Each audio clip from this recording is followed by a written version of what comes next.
In the context of an infant classroom, I would say that curriculum fits into what I look at as two buckets.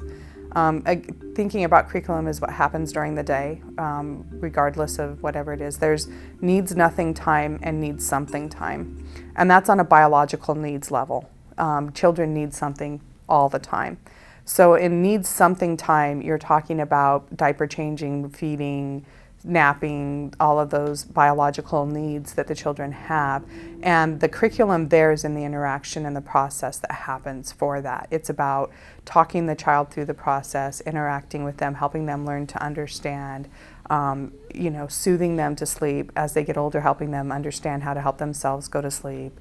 All of those pieces, that's where the curriculum is what they're learning about their own independence and self-help in their own selves through the relationship and the routine caregiving.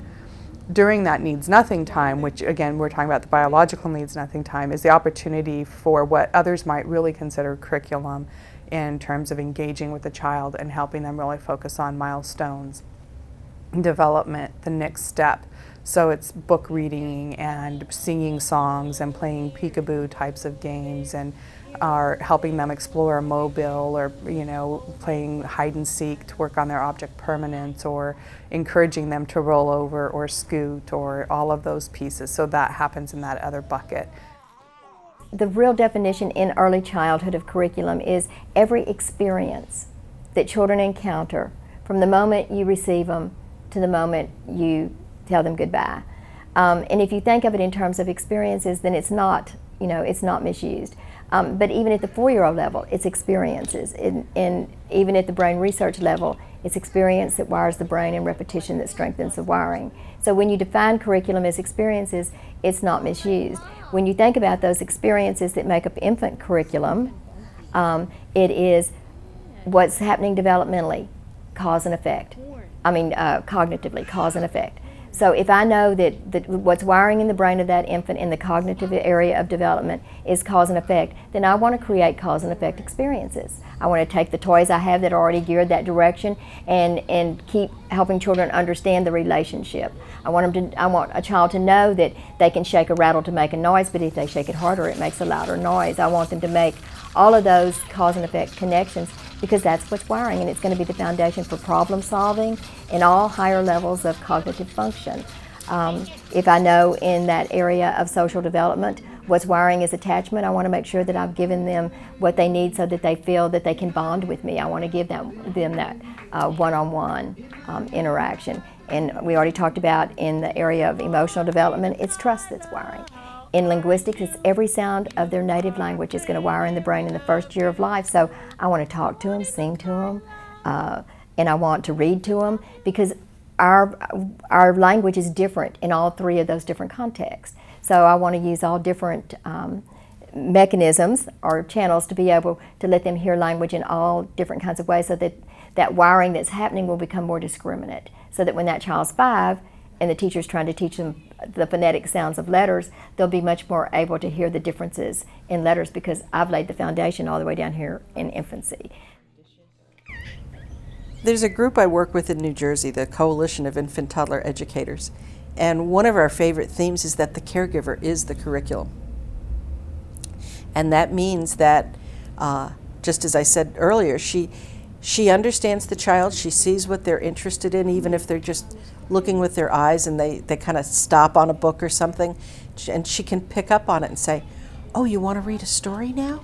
Let's go sit in the corner. And certainly, toddlers will crawl over and grab the book they want. So when you talk about environment, I want that book on the shelf near the floor so the baby can grab it. So picking up on the children's cues and growing with it as an emergent type curriculum.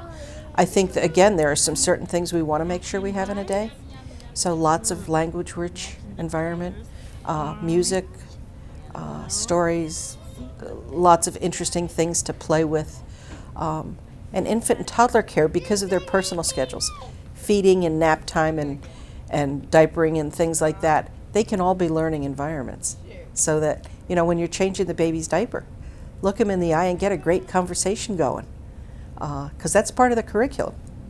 And it fills up a good portion of the day. And so we need to work with that. Twinkle, twinkle, little star, how I wonder what you are. Up above the world so high, like a diamond in the sky. In our organization, I created a lesson plan form for the infant staff, which is kind of unique, and that is that they actually fill out a one-on-one lesson plan with 5 different things in mind for the entire week. And these 5 different activities they do include some sort of a song or a finger play, some kind of a picture book story where you can point at things and say them and have the baby pay attention, some sort of a sensory activity. Where, for example, they're looking at bubbles being blown, or they're looking at touching something that has a very interesting kind of feel to it, and then some time for cuddling, just cuddling. And they write this down, and what they have to do with these 5 things is they have to remember to catch the baby at just the right moment when it looks like this is really a good time. And they have to do one of those 5 things with that baby. It's very deliberate, but it's very short, maybe 5-10 seconds, and they do it over and over again during the course of the week. And I think that what that does is it helps the teacher pay attention in a very deliberate way to some of the things that we know are important to do when you interact with babies, and I would call that a curriculum. They're like sponges. They can learn all the names of the dinosaurs, and we struggle to remember 3 or 4 of them. They're very fertile to language. By the time they leave preschool and go into the public school setting, they're going to have 3/5 of all the language they're ever going to have. So that 3/5 is on our watch, and we should make sure that it's a rich 3/5, that we give them all kinds of wonderful words.